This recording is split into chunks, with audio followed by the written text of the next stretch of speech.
there that my soul stands up, but now I'm starting to need to bleed to fill this cup. It's like I'm starting to need to bleed to fill this cup. Oh.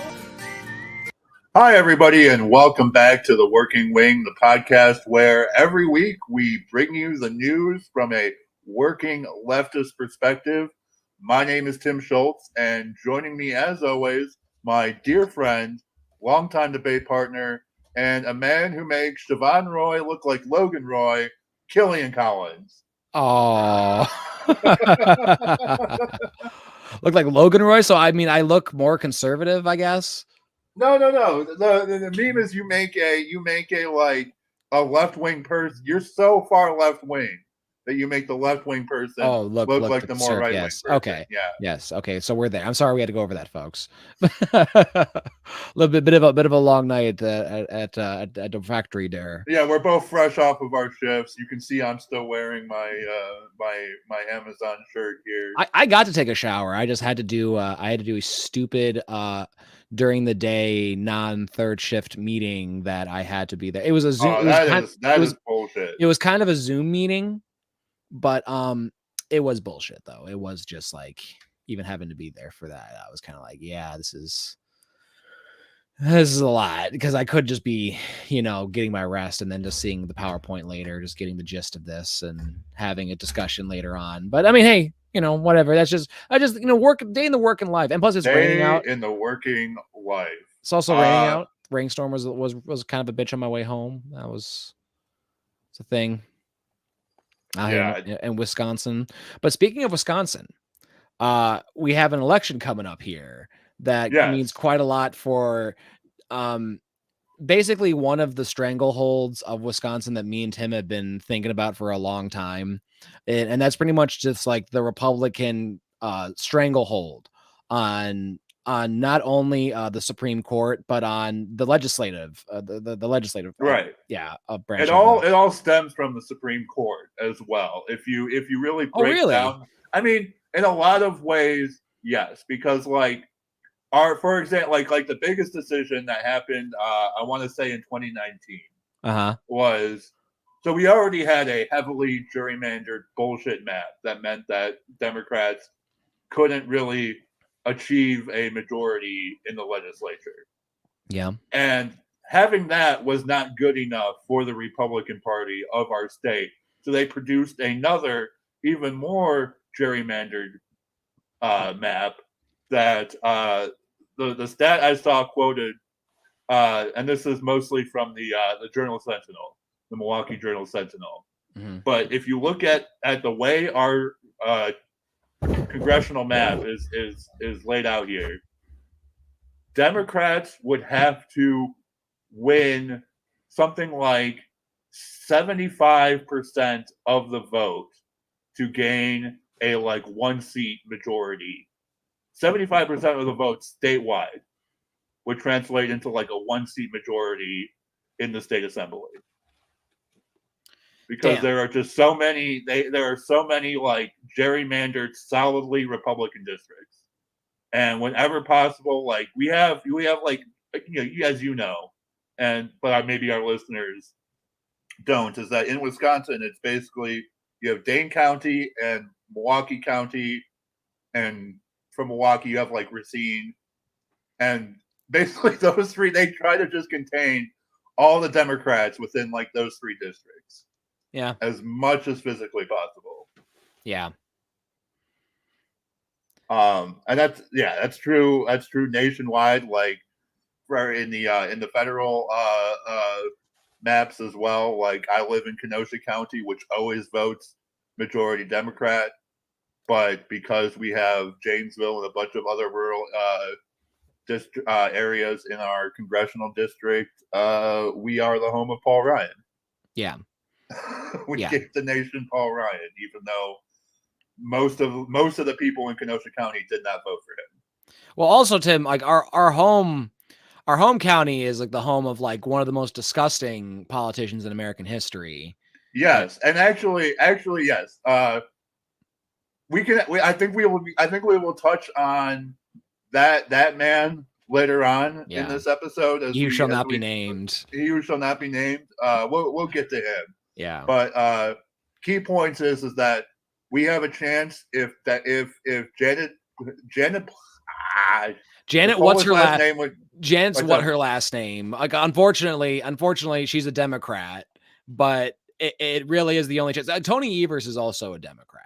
Yeah, and like in Wisconsin, as far as like statewide politics go, and actually, Janet, what's her last name, is not technically, she's not running as a Democrat in this state.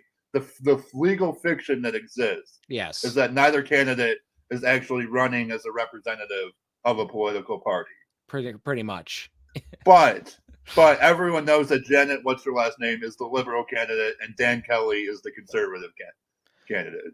Yeah, they're basically going to decide on essentially where kind of abortion rights are going to be. Abortion rights, state election maps. Yes, that's another key one. The ridiculous law that Walker and the state assembly passed, restricting the powers of the governor and the attorney general when both of those offices flipped Democrat in 2018. Yeah. Just basically an entire decade worth of bullshit tactics that have existed in this state. So April 4th is the election day. And it's Tuesday, April 4th. And it's really all about turnout. We need turnout. And there's reason to be hopeful. The past couple of Supreme Court, we have flipped the past couple of Supreme Court seats that have come up for election. God, we weren't able to get Ron fucking Johnson out of the Senate, unfortunately. But we reelected Tony Evers. We voted for Biden. We reelected Tammy Baldwin in 2018.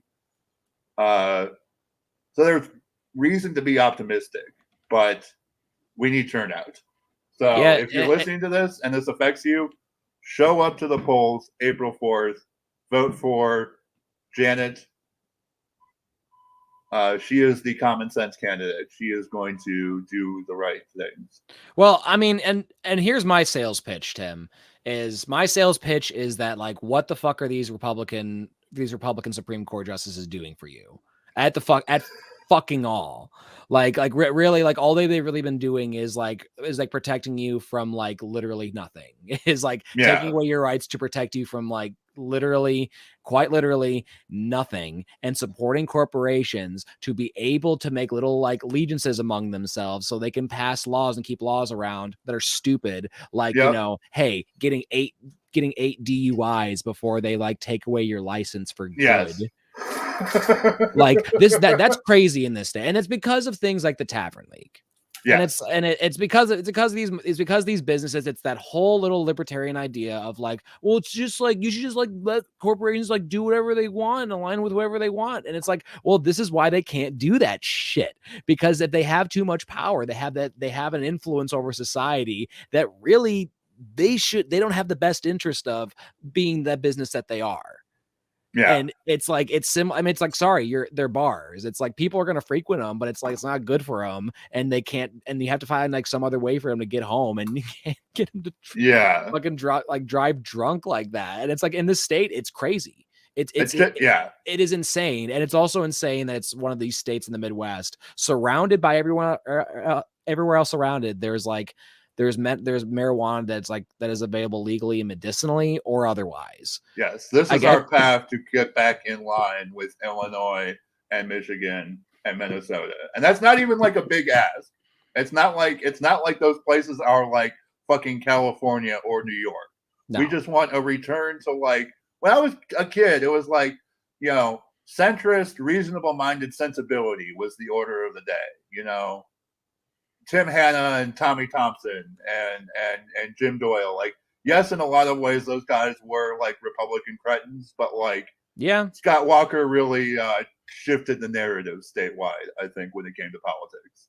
Oh yeah, no, he was definitely. I mean, he was like he's a Koch brothers like little puppet that came in, and he was like, I'm gonna be your little commando, and I'm gonna go in there and talk about having a Louisville Yeah. Slugger and act like. And the funny thing is, he was acting all working class. He was acting all like, I have to take a brown bag to work to be able to afford my Wisconsin taxes, and it's like, really, that's what you're bitching about, is that you can't go out to eat every day. And the people who he attracted, to And which this was type of thing- bullshit anyways, because it's Scott, before you were elected, you lived in a fucking mansion in Right. Waukesha. Like, right? No, you didn't even move into the governor's mansion because he wanted to live in your own mansion in Waukesha. Right. What the fuck are you talking about? You it's- need to take it's a brown bag fucking- to afford taxes. It's fucking hilarious to me because it's a person complaining, because what me it speaks to, it's like, well, hey, I've never, like, it's like, hey, I'm humiliated having to bag up my own lunch to go to fucking work. That's so degrading. And it's like, okay, you sound like you like hate Americans, dude. It sounds like you Yeah, like hate I working make my people. lunch. I Right. make my lunch every day and take my lunch. I Like, ain't paying. I wait, ain't paying Amazon prices to buy lunch at Right. work. Like it's like you want to be mad at people for like trying to like save money and like do that. I'm like, and it's literally, I'm just kind of thinking like, is this like a capitalism thing, or just like you're mad at people for like not being able to like go out to eat every day and eat like disgusting food that they don't really need and they overpay for? It's like, yeah, I don't think that they need to do that. And and also they have to underpay people who like work at these places. They get to like take shit out of their pocket, like for them even working there. It's also worth noting too that so Trump tried to sue in Wisconsin to overturn the results of the 2020 election, and the Supreme Court rejected his claim, but it was a 4-3 vote. Three people on the Wisconsin Supreme Court voted to throw out the votes of literally millions of Wisconsinites. Is that our man Dan Kelly, who is one of the votes I don't think Dan Kelly was on the ballot at that point, was on the court at that point. What, I thought Dan Kelly was an appointee by Scott Walker. He was appointee by Scott Walker, and then he was defeated for re-election. So he's just running again. He's just running again. He's like, y'all had me, you rejected me, but let's go again. Yeah. And since then, he's been working for a right-wing think tank on the issue of election integrity. Oh yeah. That's because Wisconsin is already one of the hardest places to vote in the nation, according to an ACLU survey. But people like Dan Kelly think that it needs to be harder to vote here in Wisconsin. Yeah. See, I'm gonna bring up the whole like if you're a trucker thing, and it's like there's plenty of truckers who like live out of their truck too, and voting for them is like, yeah, it's a bitch, because their address is like a PO box. Yeah, it's hard. And Republicans are gonna look at those people and go, sounds like you're faking, and it's like, so what are you going to do for these people over here? Like, do you want to create more bureaucracy to make up for this government that you're making like more inefficient to suit your political needs? I mean, call balls and strikes here, people. Call balls and strikes here. Yes. Like, these fucking pieces of shit. We also have one of the most restrictive abortion bans in the country, even though something like 70% of Wisconsinites don't think abortion should be illegal. Yep. But it's just a very vocal minority who really right. And the law itself was passed in 1849. 1849. Yeah. Fuck that. Nah, that's it's pretty dire straits for, well, we faced quite a lot. I mean, it's sad too, because it's like we have Tony Evers. Tony Evers has really been like the only like restraint of like any more like decaying of any of this. And it's like, well, and the governor has like been stripped of like most of its power. Yes, exactly. So and he's constantly fighting lawsuits anytime he tries to do anything. Yeah. Yeah, I mean that's what that's the GOP is going to do around here. But hey, now's the time. Now's the time to stick it to him a little bit. Now's the time to show him what's up. And here's the thing: you don't have to fully like support. Like that's the thing. If you're like me, and Tim a bit, where it's like you're pretty much done with a lot of these national Democrats or any of this shit. Like you're past their bullshit. It's like I understand. I understand, but I'm still gonna have to vote for like whatever like liberal in this sense, even though like, anyone I who don't see eye to eye. I anyone don't who is care. not the Wisconsin GOP, I will Like- have to vote for it like- because like, the I mean- Wisconsin GOP is truly next level fucked up. Like the other person has to do some shit that like I really truly do see as heinous Right, for and an they've opportunity. tried. They have tried to smear Janet, like literally.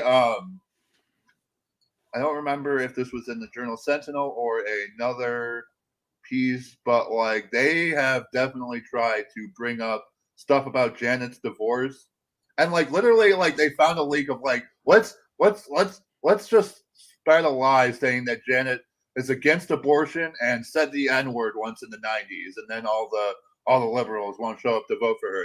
And then sure enough, like in the past week in conservative newspapers and outlets throughout Wisconsin, Janet beat her husband and said the N-word and hates abortion, and which I would think for like, you know, the usual like upper northern Wisconsin Republican, they'd be like, "Fuck yeah, dude! I love her. I love her."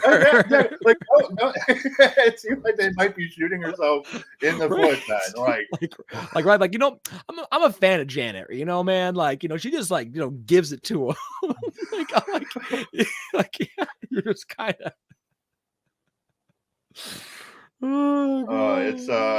It's special.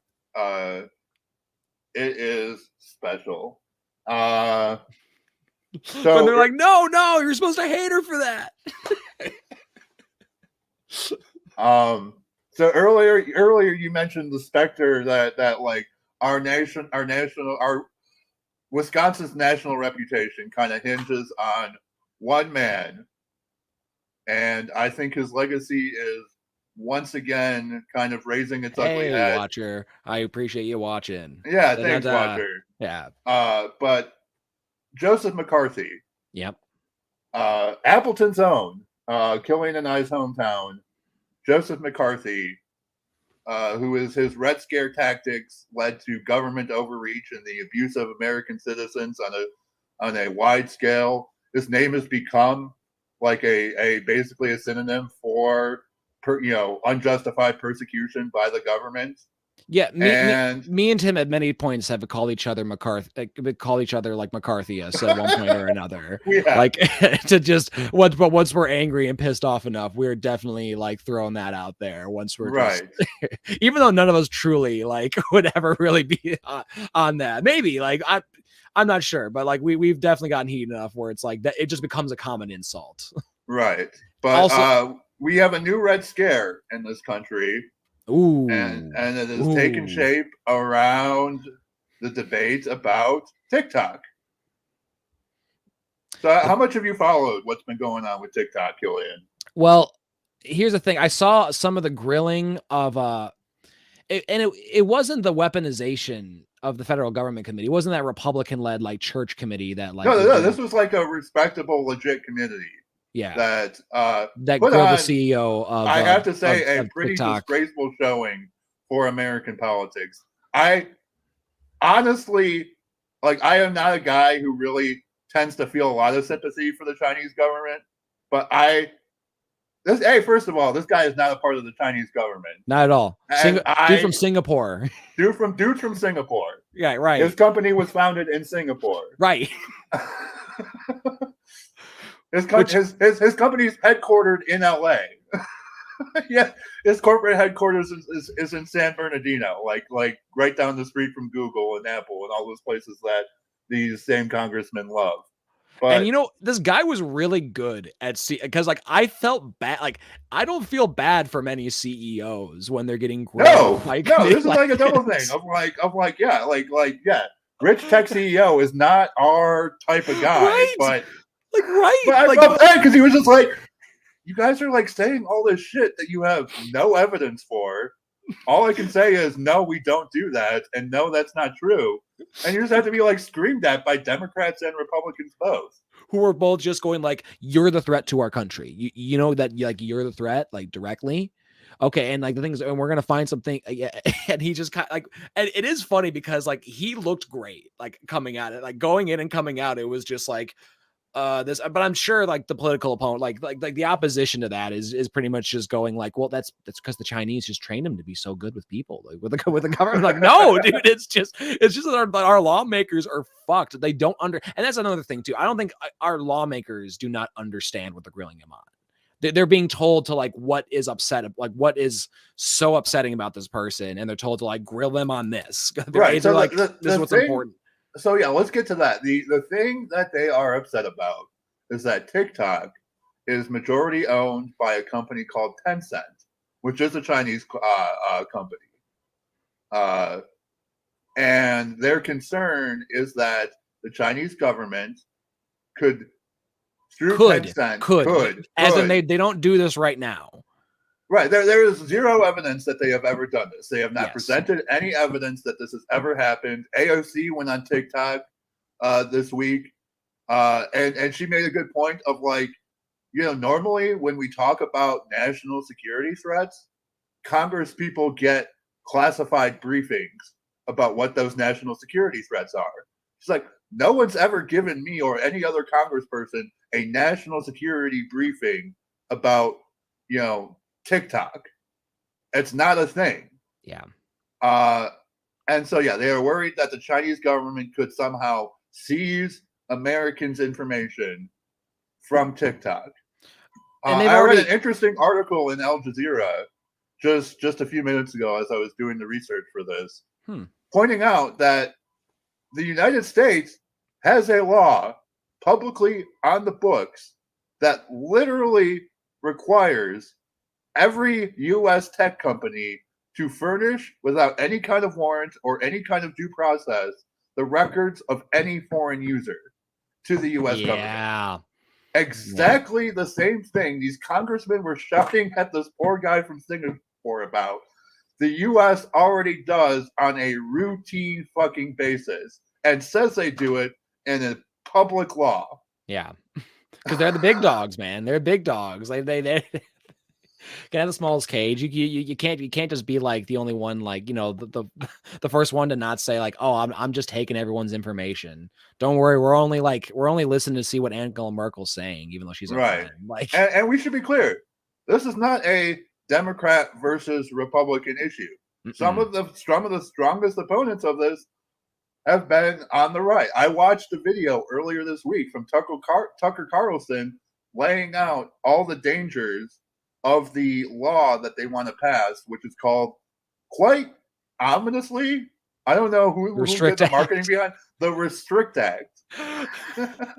Like terrible. Right. So it's like their express goal is to like, we want to crack down on, they say, Kaspersky and Huawei and Tencent and all these other scary foreign corporations. But the law basically just says Congress or a special committee within the Commerce Department can just A, identify any country they want as a foreign adversary, and then B, take any kind of action they deem appropriate against any person, company, or other interest associated with that country that has, like, I think they have a threshold of like 1 million states.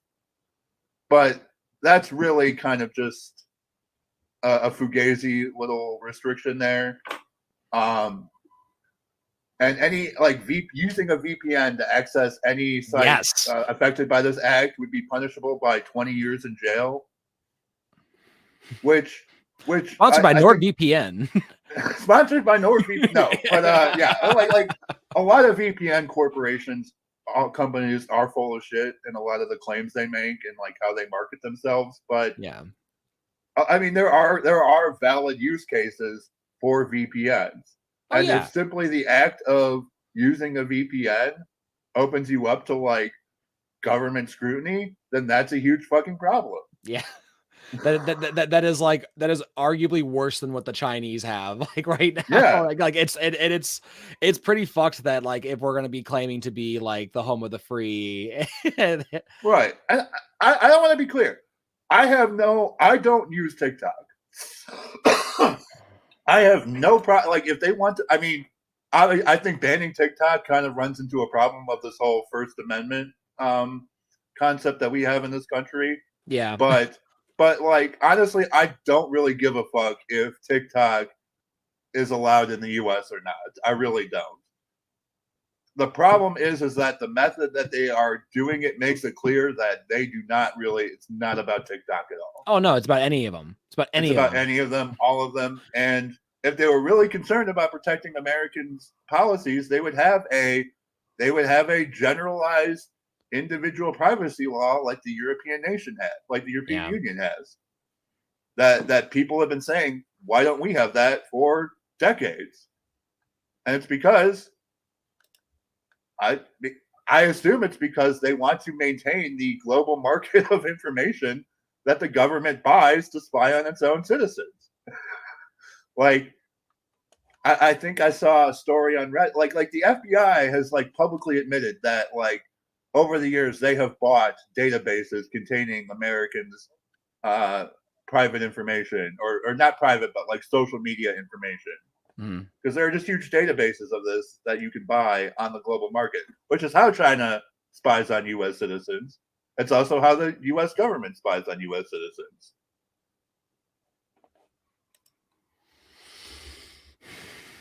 I mean, so it's really, it's like, what the fuck are we doing here? I mean, I think America likes to project a lot. We do. I really think when we're really trying to be accusatory, it is just like, well, it is kind of like Tony Soprano handing out a parking ticket. Like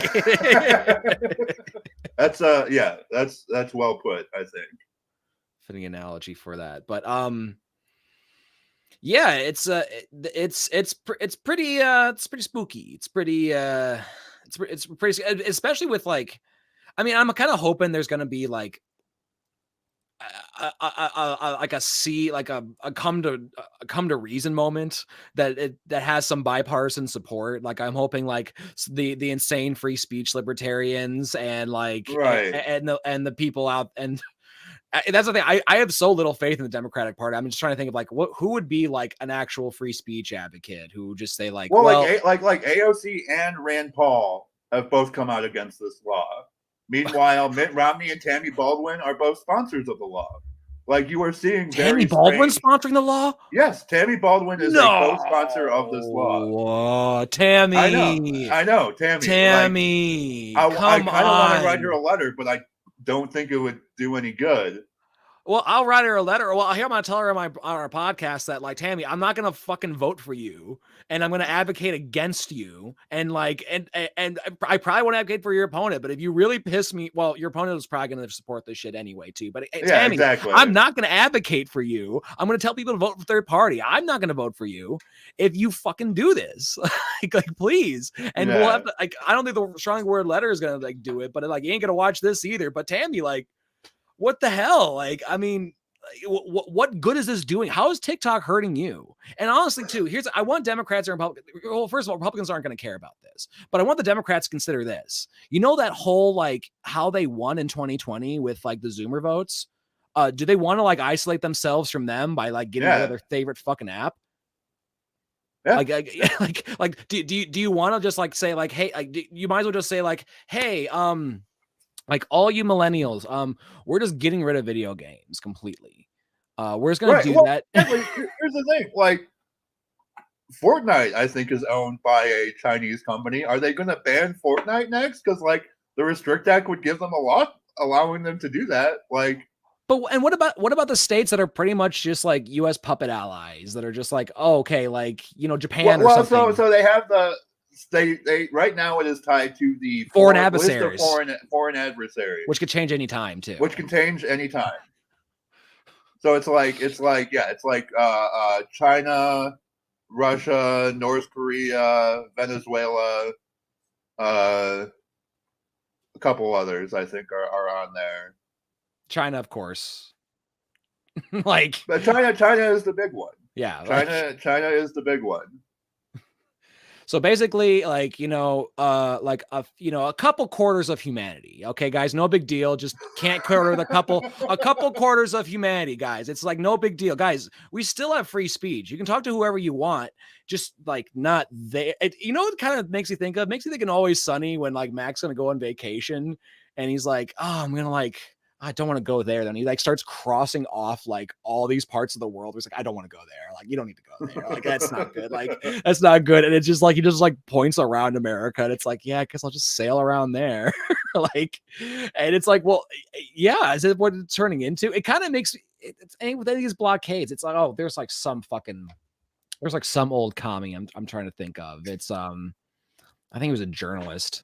I think it was like William Worthy. He went to like he was a journalist and like in like the 60s, like right around the blockade and stuff. And he went to Cuba at some point, and the CIA didn't let him come back because he went to Cuba without their permission, like from another country.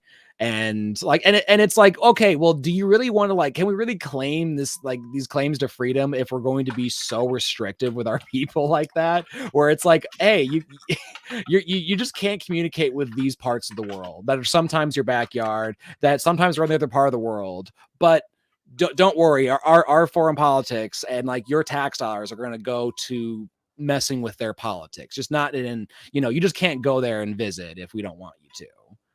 Like, if we're having problems with them, we're just like, shit, like, what if you're not having problems with them? All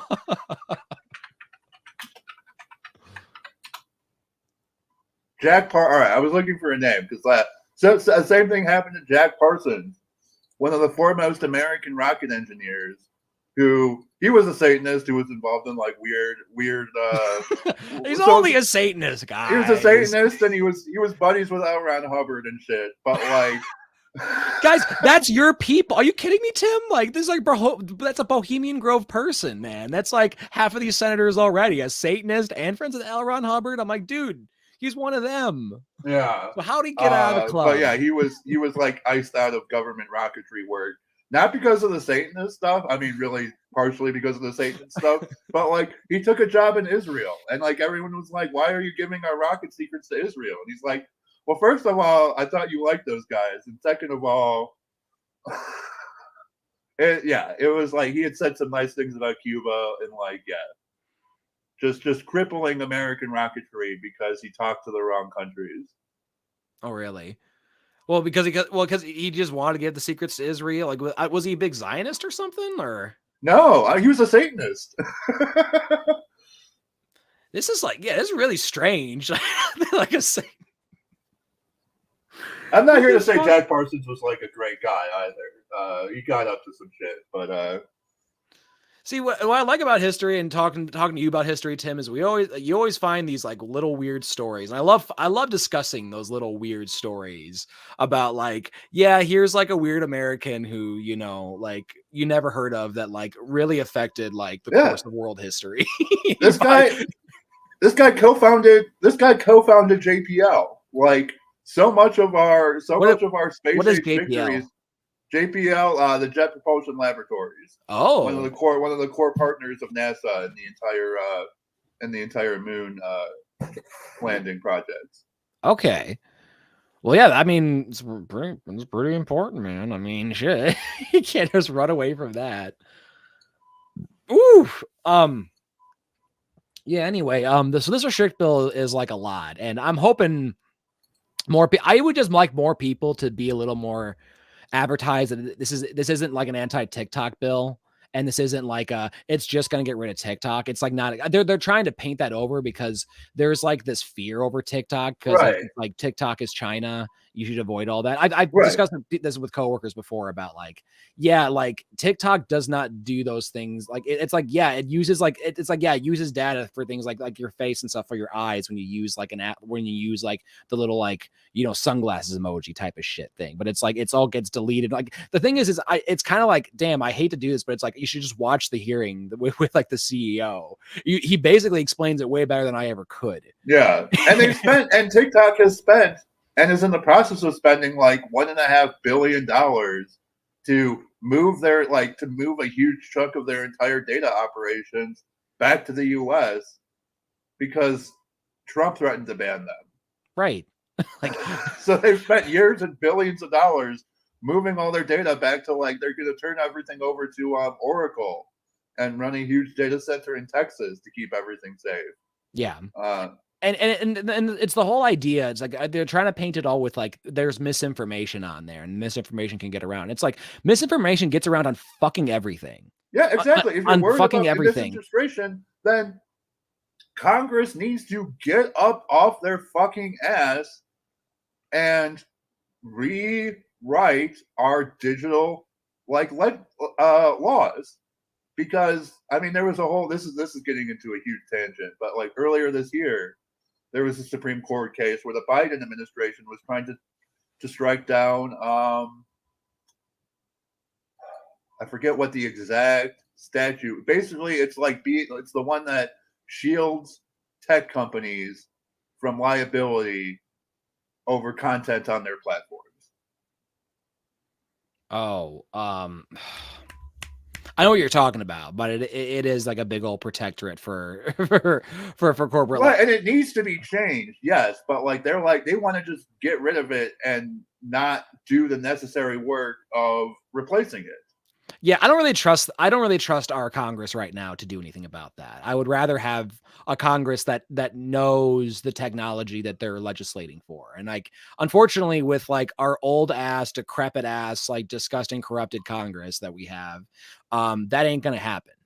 No, like that ain't gonna happen. Like, and it's like it ain't gonna happen for a long time. It ain't gonna be a while till I trust them to write a law like that. And I think that's a big problem. Yeah. No, any law that they were right now would actually really be written by Google. Yeah, unfortunately, because Tammy Baldwin ain't gonna fucking do it. If you're listening, Tammy, please do not change. Tammy, don't support this garbage, please. Because like I will like advocate against you. Like you will be like the ant. Like you know how I'm always like I'm not. I really should go off about Russ Feingold more on this podcast because like he's an underrepresented hero that I fucking like. All this talk about the Patriot Act, and it's like. Right, like, oh, Joe Biden can't be held responsible for voting for the Patriot Act. Everyone voted for the Patriot Act. Russ Feingold didn't vote for the fucking Patriot he didn't. Act. Russ Feingold didn't do it. That man should be fucking president. He wouldn't be perfect. I could live with it. One of the biggest political disappointments I think we've had is that he did not run. Russ Feingold should have run for governor of Wisconsin against Scott Walker in the recall election that happened in 2012. Yeah, that was a big turning point for our state. Yeah. Instead, he wanted to keep his options open to run for Senate in 2016, and he lost. And it sucks because it was just a bad Democrat nationally to like be like, yeah. Hillary Clinton really fucked us there. Thanks, Hillary. Thanks, Hillary. Appreciate it. Well, speaking of really, really rich and financially wealthy people who are very vain and narcissistic and just really cringy once you start seeing who they really are. Yes. There's a show that me and Tim are really big fans of, and I know we haven't done we started off talking about our origins as a podcast are in like television review and analysis, but we haven't done that in a while. And part of it is like, I kind of was a little like, I feel the show's a little dated, and I'm kind of like, I kind of hated some of these episodes like a lot, and I do want to continue with some. We just kind of feel like we got to change the format, but we also wanted to jump back on with the train of like having something that's like happening currently. Yes, and that show where we're actually keeping up with currently is Succession. Yes. And for the internet needs is two white guys talking about Succession. Two more white guys talking about how great this is and how it relates to politics or something. Yeah. I proposed to Killian before the show that he and I changed our branding to the Disgusting Brothers of Left-Wing Politics. And then Tim, I basically replied like, we should. We kind of are. We kinda... Don't call it that. That's undignified, Tim.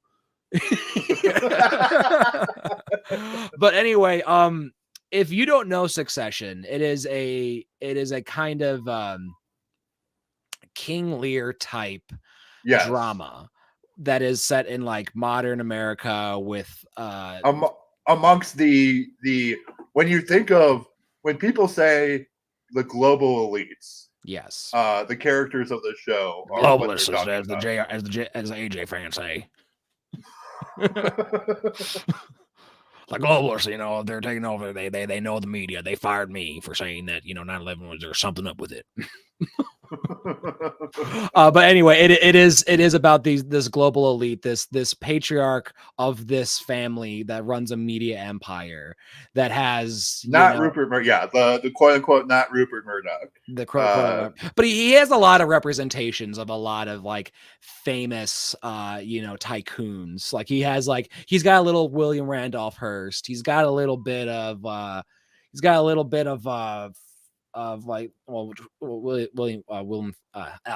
William Foster Kane is basically fictionalized version of that anyway, but like kind of Rupert Murdoch. There's definitely parts of it that make you think of like times Rupert Murdoch has like testified in front of Congress.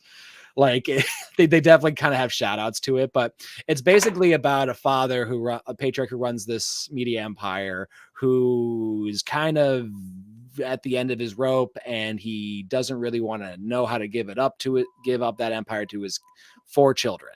Yeah, who are fucking all absolute failures. Like I feel like nepo baby is a term that's had a big resurgence over the past year or so, and these are all failed nepo babies of the highest order. And hey, and hey, any nepo babies, if you're listening, like we will help you out. We will give you the self-aggrandizing satisfaction. Just give us money. Like just money. Give us money. Like just help us out a little bit. And like and honestly, guys, like we'll be your friend. Well, we will then advocate for you as the nepo baby. Like you're the good one. But yeah, like that's my favorite aspect of the show, and I think the one that's most relevant to like our interest here on this podcast is just how deeply cynical and how it kind of just consistently lambasts the idea that the rich global elites are in any way better or exceptional or worthy of their positions. Yeah. Like, because it'll just show you like Logan and his like top executives in a room making, multi-billion-dollar business deal decisions, and they're just 4 fucking idiots fucking around. Like, yes. and the same with his failure nepo baby children. And also with this too, like in this media empire, they hire like experts that are like sometimes the best in their field, but also like these absolute corporate droves that like are just like got up basically through nepotism and kissing ass and being yes men. Like Logan Roy's like inner circle, I think it's just the show's best argument that like no, the rich and powerful do not deserve their positions. Because they're all just laughably pathetic, and I think I really appreciate that about the show. Well, the thing is too, what I also like about this show too is it's like they're also just like at their core they're flawed human beings pretending to be gods. Like that's exactly. That's what the real like tragic, a lot of like tragic elements to this, a lot of Shakespearean elements. It's also like Brian Cox heads the show. He's it doesn't head the show. He's like the patriarch and like the star. He's like the Rupert Murdoch. He's Logan Roy in this show. And like, and in the most recent episode, are we going to go into like so we have the best scene of the first episode of the fourth and final season. So if you haven't seen shit before this, then hey guys, I'm sorry, you got to watch something else right now because we're just jumping to the 4th season, guys. Sorry. If you might be able to find other properties on the internet talking about Succession right now. If you look really hard, you might be able if you look really hard, but like if you found us, the one Fed who's looking at us, if you're a Fed, God bless you. Gillian thinks you're a Fed. I'm speculating about it, but whether you're there or not, God love you. Thanks for joining us. My favorite scene from this most recent episode was Logan in a diner talking to his buddy. Yeah. his like Connor. stoic bodyguard, who was like literally just Logan is like, yeah, you're my buddy, you're my guy, you're my solid buddy, you're my best. He's like, you're my best buddy, you're my best pal. And the guy is just like, it's sad as like, fuck. I don't. It's sad. It's tragic. Well, and I felt bad for the guy. Well, how do you handle yourself in that situation? I like to add a little juxtaposition to that where this. Okay, so first of all, like this is like on like Logan Roy's birthday, this extremely powerful man's like birthday, and he's like sitting at like some at a crowded diner with his bodyguard, telling him he's his best friend because his wife has left him. His kids hate him. Yes, his kids aren't talking to him, which is like a year ago in the series, like it, like you know, like in like the first season, like you start out with like Logan Roy's birthday, and all of his kids and stuff are trying to like go up there and kiss his ass, and are also terrified of him. Like they're terrified of him, but they're going up to him because they know they need to like be around for their dad's birthday and all this stuff, and all these people are trying to kiss their ass. And it's a big contrast to like where he is with his family now and like how he's actually feeling. And mostly the biggest change about that is that like he basically made sure that like they're not going to get really any inheritance. Essentially, it's well, no, not even that. Really, they're fighting because the entire reason why they're able to make a giant bid to like buy his biggest competitor, is because I think they are still on the trust. They are when he sells, because he's about to sell his company. Yeah. And then he wanted to buy his competitor to, keep his dick in the business or whatever. Yeah. And the kids are going to get their share from that sale. And they're going to pool it together to get like $3 billion or something as like the seed of this huge acquisition. Yeah. Yeah. And, so basically, like they're kind of just at war with their dad, and they're not going to be seeing him anymore. And going back to the dinner scene, the guy that he's addressing, his number one pal, his bodyguard, is like a very intimidating, powerful, stoic guy who's like said the creepiest shit to his kids, like going up to Kendall, his second eldest son, and going, "I know you." Like as soon as like he's like like knowing all like the dirt that he has on him. As also spoiler alert, Kendall Roy is basically Ted Kennedy. Yeah, kick that poor girl out of the party too. Oh no! Who got finger banged in the bedroom and then was like possibly literally like thrown out of the building. Oh, you're talking about cousin Greg. Greg's date, yeah. Yeah, cousin Greg's date. His little wasn't she a corporate? I'm pretty sure I heard that she was like a corporate, like she was doing some corporate espionage. I've heard that. I don't think so. I think she was just awkward. Yeah, and just didn't know. I think she was just a normal person in a room full of lizard people and did not know how to comport herself appropriately. Yeah, I think that might have been a bit more the case too, because like I was thinking, like if she was really doing corporate espionage, she wouldn't be like going up to Logan Roy and being like, "Good job on the deal." Like she wouldn't be bringing attention to herself. Yeah, like, exactly. She would selfie with the guy. Like she would have this. She would have been like probably cozying up to cousin Greg and like doing slight things and maybe fucking him in a slight room, but like. I doubt that too. I think she'd be more concerned about like getting Greg out of the room and staying in a room that she has access to and finding exactly. Yeah, corporate spies don't go off for what had to be like a weird, unsatisfying fling with cousin Greg. Yeah. With one half of the Disgusting Brothers, and him telling Tom Haverford about his sexual exploit. Not Tom Haverford. Tom Haverford. Sorry, I'm sorry. I am thinking Parks and Rec. Tom Wapabat. Wamsgans or whatever. Wamsgans. Who's Killian and I's favorite because he's a middle class guy from the Midwest originally. Yeah. So he's our rooting interest. I'm worried about our boy. Coming off the most recent episode, his conversation with Logan was not promising.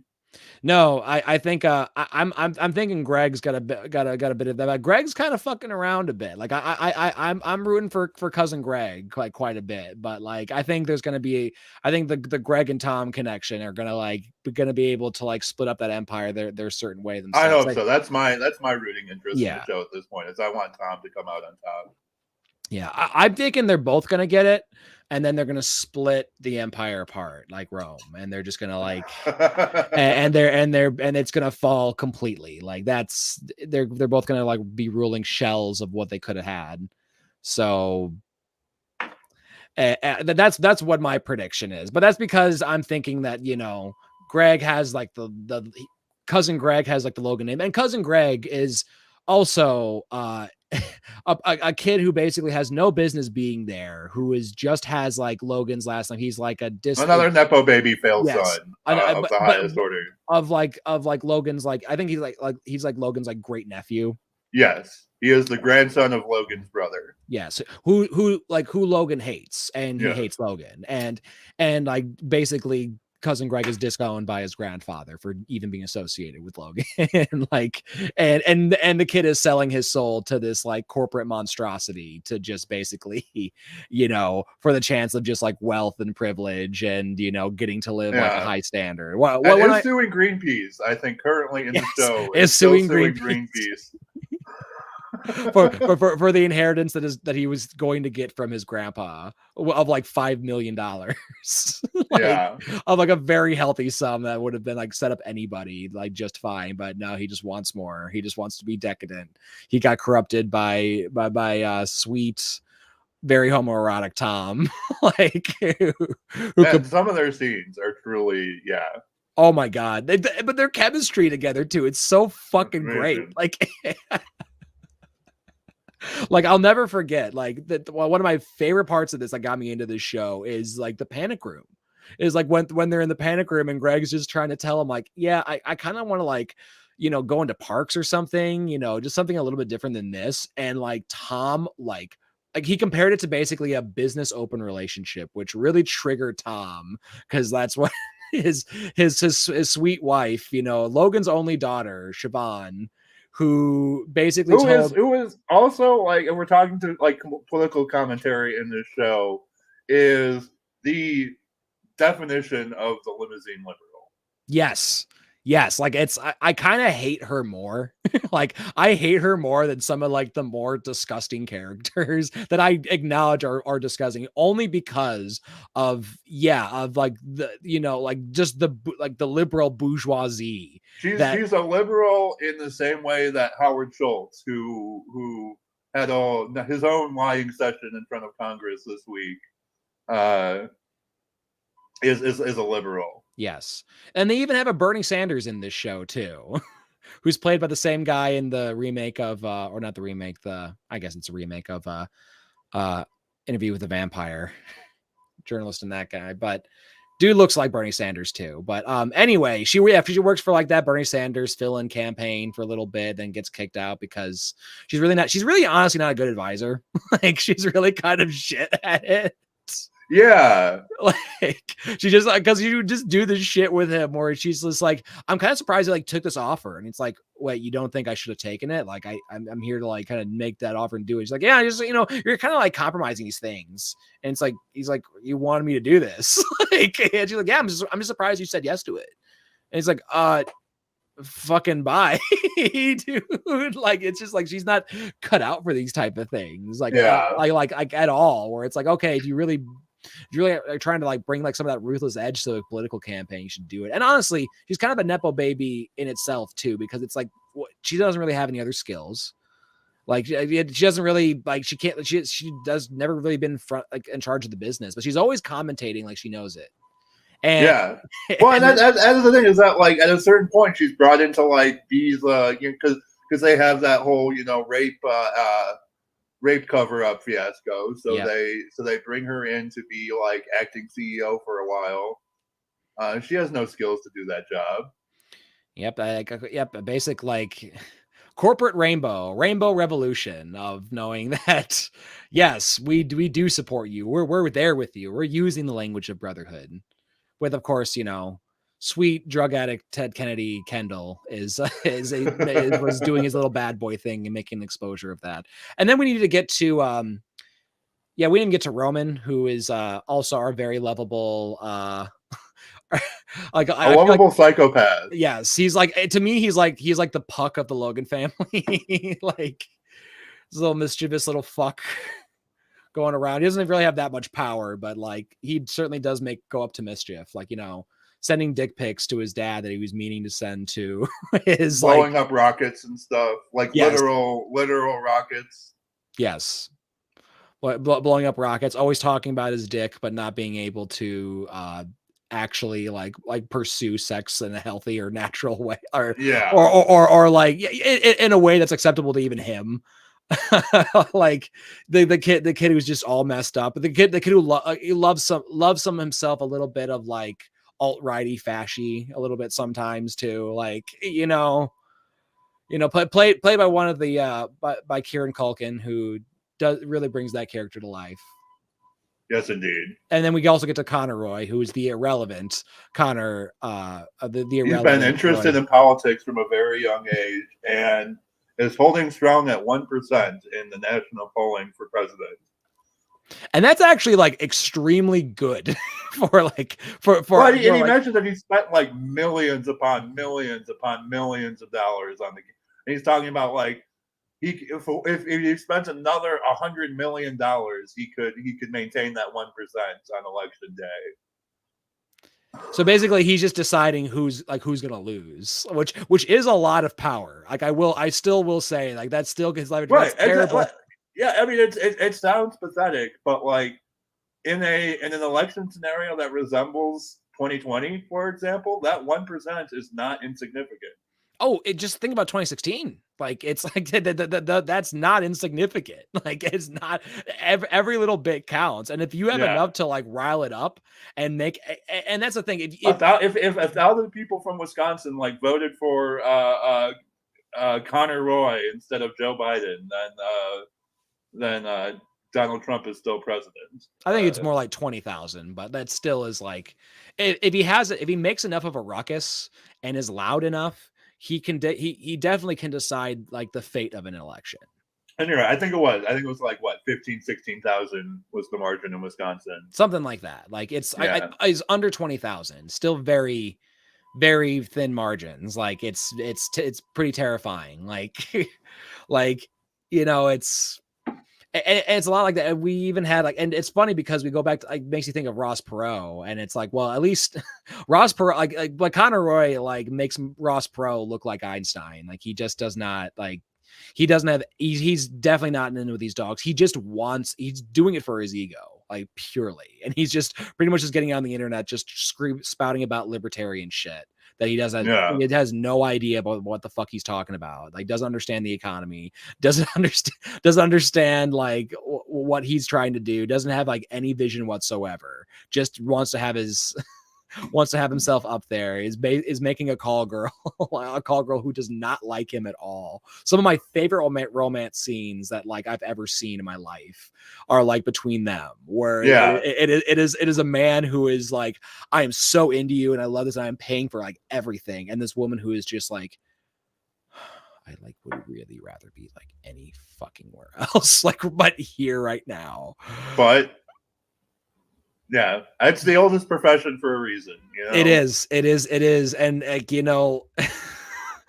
like, you hate seeing her sell her soul. Like you feel for her, but then you realize like, oh yeah, but she is selling her soul. Like, like she is selling her soul along with this too. Oh God. Like it is what it is. And she's trying to start her little acting stuff up too. Just, which is another thing that we can relate to. Yeah. Is like the struggles of like fledgling independent, theater artists, but you still having to depend, and like in her case, exactly. You and I, exactly. We both have friends who are actual like struggling. My We're not doing what this poor girl has to do. My roommate is the head of a struggling theater company. He just doesn't have a billionaire sugar daddy to keep him afloat. Well, and then some Americans will look at that and say like, well, maybe he should start. But which I don't think it would be the case either. But I mean, it is what it is. It's the whole story in Succession is it's like a whole lot of people who are very incompetent in any of this, in all these areas of expertise. It's gloriously uncomfortable and brilliantly portrayed. Yeah, and I think we'll keep watching and we'll keep talking about it here on our weekly broadcasts. We need to finish up. We need to finish up what actually happened in this episode too.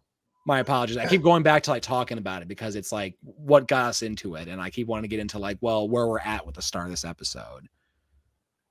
Yeah, the kids are about to. Yeah, the kids are about to buy a company for $10 billion.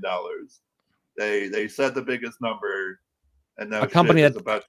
a company that's like MSNBC, pretty much. That's what it reminds me. That's what it reminds me of. It's like basically the same thing as Fox News, but for the other political side. Yeah.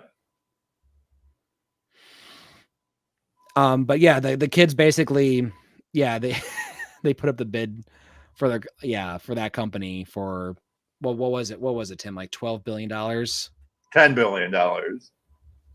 But like, and it kind of just goes to that the whole like corporate incompetence, because the way the scene plays out is that they cut between Logan and his advisors, and then the kids, and you can tell that Logan isn't anywhere near $10 billion on his offer. They're talking about like 6 or 6.5. Yeah, and they're creeping. They're creeping up there. They're creeping up, and the kid's just like, no, 10. When like they don't have the money for 10, they're gonna have to scramble to get that money. Yeah, which is I think kind of part of why Logan was like, "Congrats on just saying the biggest number, you fucking morons." Yeah, like you're just giving them money that you don't have to give them. That's like not a small chunk. That is like an additional like half of that debt you're already giving them. You're giving them another half of that. I feel like it's gonna kind of play out with how like Elon, locked in an offer to buy Twitter for some insane price, and then it was just had to scramble. literally legally stuck buying it. Like you wanted to get out of it so bad. Wanted to get out of it so bad, but a combination of the SEC and his Arab business partners were like, "No, you can't get out of this." Yeah. So now he's restricted to being like the boy king of Twitter. Yeah. Oh man, that's a conversation for another day. It would be. I'm not sure if we need a mitigator for that one, Tim, because it's like I hate Elon Musk too. like I hate him too, and I don't think his intentions are like gratifying, but I still like what I'm still it'd be nice if he would release all the stuff, all the Twitter files that he has about himself too. Like I'd be way cooler with that. Like, but it's not a better improvement. It's basically more of the dumb same, but a different dumb same. Like, yeah. Like he still restricts whoever the fuck, like the whole free speech, like people were like, he's saving free speech. It's like, well, no, like we're still completely fucked on that road. The guys, we still don't know. We still don't got shit with that. But it is what it is. Anyway, back to Succession. Yeah, it ended with that bid and his kid's not saying shit to him. Oh, also, Tim, I forgot to mention one of my favorite dramatic points I've seen in the show so far is this horrible argument between Tom and Siobhan about their marriage. Oh, that scene was devastating. That scene was absolutely crushing.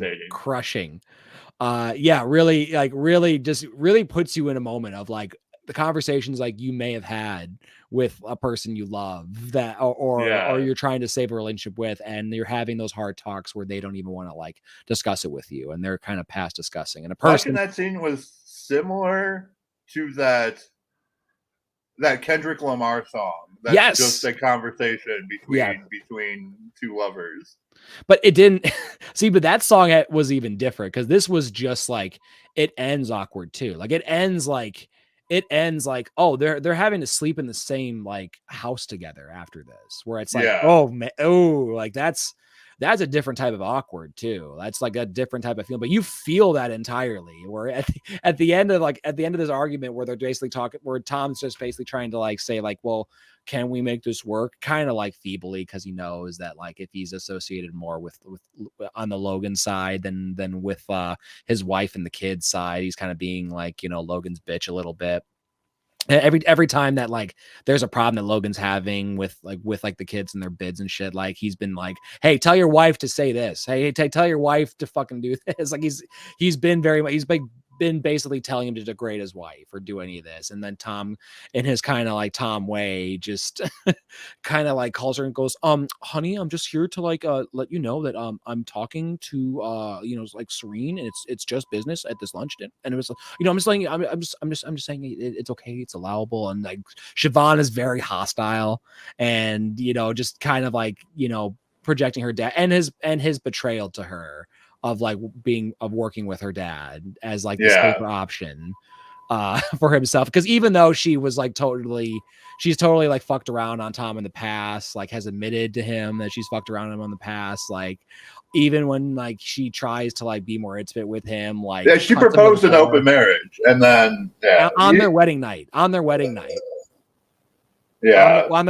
like some of the cruelest shit. And honestly, the cruelest thing that she ever did was when she was like, they were doing a little kink play, and like and she basically just told him the truth and was like, you love me even though I don't love you. Like that, like it's like the worst. Like so fucked up. That's like the worst fucking thing. Like and that's the thing, is it's like he was kind of, I was like, damn, like he was kind of like, Tom was like already like at like, okay, safe word, but it's just like, damn, she didn't, like, it was such a verbal whipping that is like so small and simple, but it's like, damn, what a bomb. Like similar to like a Charles McGill bomb to Jimmy McGill in Better Call Saul. Like one of those, like, here's the most devastating things I could ever say to you in like a few words. Yeah. That's so hurtful. That's and you know it's hurtful because it's sincere. And that's what's so messed up. But anyway, during this like very painful discussion, they're basically getting to the point that there's no hope for them left. And Tom very meekly at the end says like, well, like, do you want to make love one last time? Like, you know, kind of like again, a feeble attempt to be like, well, I have the higher ground here, even though he's not really much better than her. And she's like, I'm fucking done. I'm out of here. Finish with this. Very sad feelings. Very sad. Yeah. A lot of sad feelings of watching a marriage like that fall apart. Even though they had some like fun times together, like him looking for the perfect cove.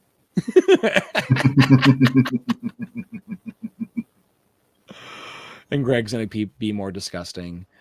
Yeah, I think that's it for a look. Because I didn't see much Roman up to much at all. No, Roman was definitely like, I mean, he had his great comedy moments when he was talking to their financial advisor, but yeah. As far as like big character moments, I feel like there's more to come from Roman.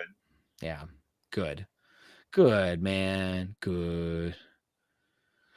All right. Well, I mean, I think that's really all I got in Succession right now. We might come back. I mean, I'm definitely gonna, since like this show is on right now, we're probably gonna be talking about like this last, because it's the last season of it too, and it's like, we're big fans of it. We kind of wish we were talking about Better Call Saul when it was coming out, because we were also, it was a missed like, opportunity. It was, and we were also, and like, yeah, we were analyzing the fuck out of that show, and we're still not very good at all this right now. I didn't write down the notes. I'll take notes next. We'll have notes next time. Yeah, we'll have a few notes about it, as opposed to like the blind, stupid off the little, top like, of the head, off the top of the head of like discussing like what was happening like in the prior parts of this show, and really just kind of figure out, like, if we're talking to the audience that knows about like season 4 episode 1 and knows what's up with it, and like wants to hear some analysis and some fun parts about it, some things we might have noticed. I don't know, man. Stay tuned. Yes, stay tuned next week for more. And we'll also have our election results done next week. Yeah, hopefully. we'll have Wisconsin election results, and we will cover whatever other nonsense bubbles up from this great land of ours. I think. You have anything else? Oh, no. I think that does it for us, Tim. So. All right. Until next time, keep working. Keep on working.